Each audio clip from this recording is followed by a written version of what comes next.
তারা এখন কাউকে আর তোয়াক্কা করার প্রয়োজন মনে করে না। তাদের কথা হচ্ছে আপনারা পার্লামেন্টে থাকলে থাকবেন, না থাকলে নাই, আমার যে আইনটা আমি যেভাবে ইচ্ছা আমি করব এবং যেভাবে ইচ্ছা আমি সেটাকে পাশ করব। ওনারা আমাদের সাথে প্রতারণা করছেন, করে যাচ্ছেন, বাংলাদেশের সাথে প্রতারণা করে যাচ্ছেন। এটা হচ্ছে এক ধরনের পুকুর চুরি করার মতো। পুলিশ সংস্কার কমিশন এটা কিন্তু সংসদে উত্থাপনের কথা ছিল, কিন্তু ওনারা এই কমিটমেন্টটা ওনারা ব্যাক করেছেন।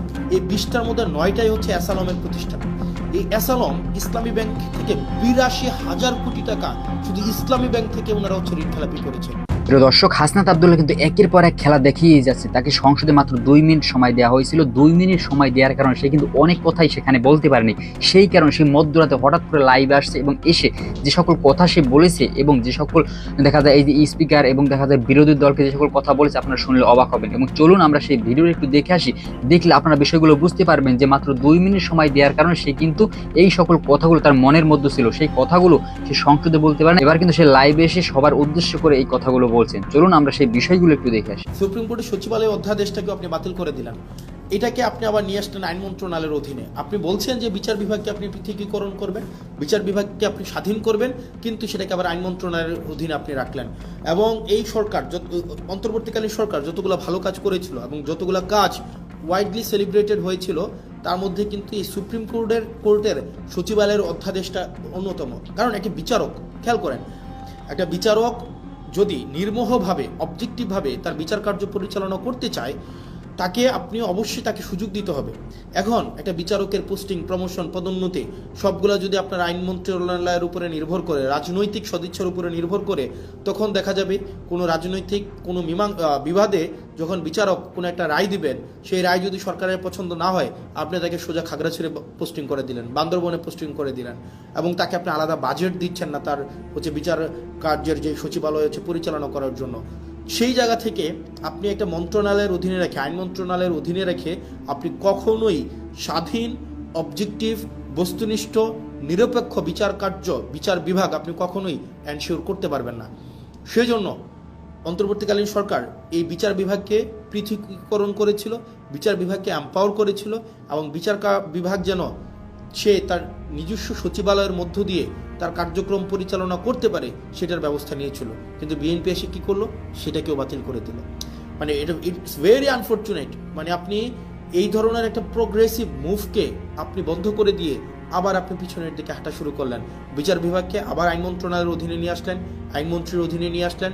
আইনমন্ত্রীর ইচ্ছা, সদিচ্ছার উপরে পোস্টিং, প্রমোশন, পদোন্নতি সব কিছু নির্ভর করবে। আইনমন্ত্রী সংসদে দাঁড়িয়ে খুব সুন্দর করে বললেন যে উনার নাকি এই ধরনের ক্ষমতা নাই।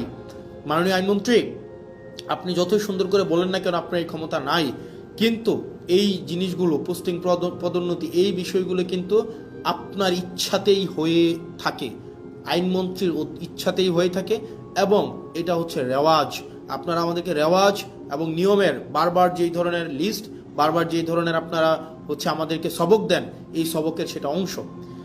এবং এটার মধ্য দিয়ে আবার আইন বিভাগকে রাজনীতিকীকরণ করা, বিচার বিভাগকে আবার রাজনীতিকীকরণ করা হইলো।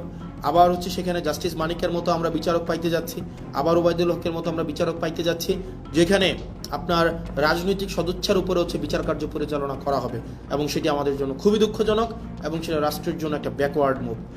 তারপর পরবর্তীতে যেই কমিশনটাকে, যেই সরকারি মুভকে বা আমাদের অগ্রগতিকে একদম নষ্ট করে দেওয়া হয়েছে, সেটা হচ্ছে আমাদের পরবর্তীতে স্থানীয় সরকার রিলেটেড অর্ডিন্যান্স ছিল। অর্থাৎ আগে এই ইন্টারিম গভর্নমেন্ট আসার পরে ওনারা একটা কাজ করেছিলেন, সেটা হচ্ছে যে বিশেষ পরিস্থিতিতে, যেহেতু আপনারা জানেন যে বিগত 3-4টা নির্বাচন, সেই নির্বাচনগুলো স্থানীয় সরকারে সেগুলো স্বচ্ছ, নিরপেক্ষ, বস্তুনিষ্ঠ নির্বাচন হয় নাই, অংশগ্রহণমূলক নির্বাচন হয় নাই। একপাক্ষিকভাবে সেই নির্বাচনগুলোতে আওয়ামী লীগের কর্তা ব্যক্তিরাই হচ্ছে সেখানে হচ্ছে নির্বাচিত হয়ে স্থানীয় সরকারগুলোকে দখল করেছিল, মেম্বার, চেয়ারম্যান, মেয়র, কাউন্সিলর। এই কারণে অভ্যুত্থান পরবর্তী সময়ে আপনার ইন্টারিম গভর্নমেন্ট এসে তাদেরকে সরিয়ে দিয়ে হচ্ছে আপনার এখানে একটা বিশেষ পরিস্থিতিতে একটা অর্ডিন্যান্স করে যে এই স্থানীয় সরকারের নির্বাচিতদেরকে চাইলে সরকার হচ্ছে বাদ দিতে পারে, এটা বিশেষ পরিস্থিতিতে। এখন অভ্যুত্থান পরবর্তীতে একটা বিশেষ পরিস্থিতিতে একটা অর্ডিন্যান্স আপনি স্থানীয় সরকারের তাদেরকে বাতিল করে দেওয়ার জন্য আপনি করলেন, কিন্তু আপনি বিএনপি, আপনি নির্বাচিত সরকার এসে এই অর্ডিন্যান্সটাকে আপনি হচ্ছেন আইনে পরিণত করলেন। কিভাবে আইনে পরিণত করলেন? আপনি এখন এই গভর্নমেন্ট, এটার ফলাফলটা কি হয়েছে? এটার ফলাফলটা হয়েছে এখন ধরে একটা নির্বাচনের মধ্য দিয়ে কেউ চেয়ারম্যান হলো, কেউ মেয়র হলো, কেউ কাউন্সিলর হলো। এখন বর্তমানে যে আইনে আছে, সরকার চাইলে বিশেষ পরিস্থিতিতে কাউন্সিলরকে বাতিল করে দিতে পারবে, মেয়রকে বাতিল করে দিতে পারবে, উপজেলা চেয়ারম্যানকে বাতিল করে দিতে পারবে। অর্থাৎ একটা নির্বাচিত একটা অংশকে সরকার চাইলে বাতিল করে দিতে পারবে, সরকারের কাছে যদি মনে হয় সে হচ্ছে ইনঅ্যাপ্রোপ্রিয়েট। তার মানে এই পুরা স্থানীয় সরকার ব্যবস্থাকে সরকারিকরণ করা হইল, দলীয়করণ করা হইল। আপনি নির্বাচিত হয়ে আসেন, সমস্যা নাই, আপনি যখনই সরকারের বিরুদ্ধে কোনো অবস্থান নেবেন আপনাকে চাইলে সরকার বাদ দিয়ে দিতে পারবে। এই ধরনের একটা কালো আইন এই সংসদে হচ্ছে পাশ করা হয়েছে, এই ধরনের কালো আইন। তার মানে মানবাধিকার কমিশন, পুলিশ সংস্কার কমিশন, গুম কমিশন, সুপ্রিম কোর্টের সচিবালয় অধ্যাদেশ, স্থানীয় সরকার রিলেটেড যে বিষয়গুলো রয়েছে, এইখানে বিএনপি যে অবস্থানটা নিয়েছে, এই অবস্থানটা জনগণের বিরুদ্ধে একটা অবস্থান, গণতন্ত্রের বিরুদ্ধে একটা অবস্থান, মানুষের জন আকাঙ্ক্ষার বিরুদ্ধে একটা অবস্থান। এখন আপনারা আমাকে প্রশ্ন করতে পারেন যে ভাই, সংসদে তো দেখি শুধুমাত্র আপনাদের আইনমন্ত্রী সালাউদ্দিন সাহেবই কথা বলেন, সংসদে দেখি আসাদুজ্জামান সাহেব আইনের এক্সাম্পল ব্যাখ্যা দেন 40-45 মিনিট ধরে, সালাউদ্দিন সাহেব আমরা দেখি সেখানে 50 মিনিট ধরে কথা বলেন, আপনারা কেন কথা বলেন না? এখানে যে বিষয়টা হচ্ছে, আমাদেরকে এই সংসদে কথা বলতে দেওয়া হয় না। আমি একটা এক্সাম্পল দিই, যেমন আপনার সালাউদ্দিন সাহেব আমাদের স্বরাষ্ট্রমন্ত্রী, উনি যখনই দাঁড়ান, উনি যেহেতু ট্রেজারি বেঞ্চের উনি মেম্বার, ট্রেজারি বেঞ্চের উনি, অর্থাৎ উনি এবং উনি হচ্ছেন স্বরাষ্ট্রমন্ত্রী, উনি যখনই দাঁড়ান যেই বিষয় ধরেন, যেমন মানবাধিকার কমিশন বিষয়ে আমাকে সময় দেওয়া হয়েছিল মাত্র আমাকে সময় দেওয়া হয়েছিল 2 মিনিট, আমাকে সময় দেওয়া হয়েছিল মাত্র 2 মিনিট, আর এই বিষয়ে সালাউদ্দিন সাহেব 40 মিনিট কথা বলেছেন, 40 মিনিট। আমাদের সুপ্রিম কোর্টের সচিবালয়ের বিষয়ে আপনার 8 মিনিট কথা বলেছেন আপনার আক্তার ভাই, আসাদুজ্জামান সাহেব কথা বলেছেন অলমোস্ট 40 মিনিট। তাহলে ঘটনাটা কি দাঁড়ায়? ঘটনাটা দাঁড়ায়, ধরেন কোনো একটা অর্ডিন্যান্সের পক্ষে আমি 5 মিনিট কথা বললাম, 5 মিনিট, এটার বিরুদ্ধে সালাউদ্দিন সাহেব 40 মিনিট কথা বললেন, 40 মিনিট, আপনি 40 মিনিট। এই 40 মিনিটে উনি যদি কোনো অযৌক্তিক কথাও বলেন, সেটাকে যখন আমি আবার দাঁড়াবো যে ওনার অযৌক্তিক কথাগুলোকে খণ্ডন করার জন্য, আমাদেরকে সেখানে কোনো অ্যালাউ করা হয় না। তার মানে আপনি সময় পাচ্ছেন 5 মিনিট আর সালাউদ্দিন সাহেব সময় পাচ্ছেন 40 মিনিট। আপনার কাছে উনার কথাটাই হচ্ছে কি, উনি উনার মতো করে মনের মাধুরী মিশিয়ে, মেটাফোর দিয়ে, উনি হচ্ছে ইতিহাস টেনে, উনি উনার নিজের ব্যক্তিগত অভিজ্ঞতা, দর্শন সবগুলাকে উনি হচ্ছে সংমিশ্রণ করে উনার মনের মাধুরী মিশিয়ে উনি কথা বলতে পারেন। এবং সেই জায়গা থেকে আমাদেরকে সময় দেওয়া হয় 2 মিনিট, এবং রিকোয়েস্ট করে সময় নেওয়া হয় 1 মিনিট, এবং যখনই আবার সময় চাওয়া হয় তখন আমাদেরকে বলা হয় this is not Shahbag square, it's parliament, which is very unfortunate. কারণ আপনি একই টপিকে আপনার মানবাধিকার কমিশনের বিলের উপরে সালাউদ্দিন সাহেব কথা বলবেন 45 মিনিট, আর সেখানে আমাকে কথা বলতে দিচ্ছেন আপনি 2 মিনিট, আপনি আমাকে 2 মিনিট কথা বলতে দিচ্ছেন। মানে এটা খুবই আনজাস্টিফাইড। যখন এটারই বিরোধিতা আমরা করেছিলাম, যখন এটাই চেয়েছিলাম যে এটার বিরোধিতা হচ্ছে, তখনই হচ্ছে আমাকে বলা হইলো যে this is not Shahbag square, it's parliament. এবং বিএনপি এক ধরনের 2টা কাজে জুচ্চুরি করেছে, জুচ্চুরি মানে সিম্পল জুচ্চুরি করা কি? জুচ্চুরি হচ্ছে ওনারা দিনের আলোতে প্রতারণা করেছে। যেমন জুলাই জাদুঘর একটা অধ্যাদেশ ছিল, এই অধ্যাদেশটা কথা ছিল এটাকে অপরিবর্তিতভাবে সংসদে আইন আকারে পাশ করা হবে। ওনারা কি করলেন? ওনারা একদম সংসদ শুরু হওয়ার সময়, সংসদ একদম বিলটা পাশ করার 5 মিনিট আগে ওনারা এটাকে সংশোধনী আকারে উপস্থাপন করে ওনারাকে বিলটাকে পাশ করায় নিলেন, যেটা কোনো এটাকে একটা কমিটমেন্ট ব্রিচ করা হয়েছে। এটা কথা ছিল না, কথা ছিল এটা অ্যাজ ইট ইজ পাশ করাবে। এখন আপনি আমাকে বলতে পারেন তাহলে আপনারা প্রতিবাদ করলেন না? আমরা অবশ্যই প্রতিবাদ করেছি, এবং আপনারা যদি দেখে থাকেন তাদের যেহেতু মেজরিটি 2/3, তারা এখন কাউকে আর তোয়াক্কা করার প্রয়োজন মনে করে না। তাদের কথা হচ্ছে আপনারা পার্লামেন্টে থাকলে থাকবেন, না থাকলে নাই, আমার যে আইনটা আমি যেভাবে ইচ্ছা আমি করব, এবং যেভাবে ইচ্ছা আমি সেটাকে পাশ করব। এবং ওনারা আরও কয়েকটা জায়গায় ওনারা আমাদের সাথে প্রতারণা করে যাচ্ছেন, বাংলাদেশের সাথে প্রতারণা করে যাচ্ছেন। যেমন কথা ছিল প্রত্যেকটা আইন, পূর্ণাঙ্গ আইন অন্তত 3 দিন আগে সবার কাছে ওনারা হচ্ছে পূর্ণাঙ্গ বিলটা ওনারা হাতে দিবেন। ওনারা 3 দিন আগে হাতে দেন না। ওনারা যেটা করেন, ওনারা হচ্ছে বিলটা সংসদে উত্থাপনের 15 মিনিট আগে আপনাকে এতগুলো পেয়ে যায় না ধরাই দেবে, 15 মিনিট আগে। এবং এই 15 মিনিট আগে আপনাকে এই পুরা বিলটার যদি আপনি একমত থাকেন বা দ্বিমত প্রকাশ করেন, এই 15 মিনিটের মধ্যে আপনাকে জানাইতে হবে। এবং এটা হচ্ছে এক ধরনের পুকুর চুরি করার মতো। এবং আপনারা দেখবেন মানবাধিকার পুলিশ সংস্কার কমিশন এটা কিন্তু সংসদে উত্থাপনের কথা ছিল, কিন্তু ওনারা এই কমিটমেন্টটা ওনারা ব্রেক করেছেন। ওনারা অনেকগুলা কমিটমেন্ট ওনারা সিরিজ আকারে ব্রেক করেছেন। এক নম্বরে ব্রেক করেছেন, ওনারা বলেছিলেন 98টা অধ্যাদেশ ওনারা অ্যাজ ইট ইজ পাস করবেন। এই অ্যাজ ইট ইজ 98টা কমিশন পাস করার কথা থাকলেও ওনারা সেই জায়গায় ওনারা হচ্ছেন আমাদের জাতির সাথে ওনারা প্রতারণা করেছেন, ওনারা কমিটমেন্ট ব্রেক করেছেন। দ্বিতীয়ত ওনারা বলেছিলেন খ ক্যাটাগরির 16টা সংশোধন আকারে বিলগুলো হচ্ছে সংসদে উপস্থাপন করবেন, সেখানে হচ্ছে ওনারা হচ্ছেন কমিটমেন্ট রাখেন নাই, ওনারা সংশোধিত আকারে উত্থাপন করে নাই। অনেকগুলা বিল, যে বিলগুলো মানবাধিকার কমিশন, পুলিশ সংস্কার কমিশন, তারপরে হচ্ছে আপনাদের হচ্ছে আপনার গুম অধ্যাদেশ, এই বিষয়গুলো বলেছিলেন ওনারা এই সংসদে আলোচনার জন্য ওনারা হচ্ছেন নিয়ে আসবেন, সেখানেও সবগুলা বিল ওনারা নিয়ে আসেন নাই। এখন ওনারা যেহেতু মেজরিটি, ওনারা যা ইচ্ছা তা করতে পারেন। যেমন ওনারা অ্যাসালমকে গতকাল দেখলেন মানে বাংলাদেশের জন্য আরেকটা কালো মানে একটা দিন, কালো দিনটা ওনারা দেখেন অ্যাসালম। আমি সংসদে প্রশ্ন করেছিলাম বাংলাদেশের শীর্ষ 20টা ঋণ খেলাপি প্রতিষ্ঠানের তালিকা দেওয়ার জন্য, তো আমির খসরু সাহেব আপনার হচ্ছে ফিনান্স মিনিস্টার, উনি 20টা ঋণ খেলাপির তালিকা আমাদেরকে দিয়েছেন, সংসদে সেটা আছেন। এই 20টার মধ্যে 9টাই হচ্ছে অ্যাসালমের প্রতিষ্ঠান।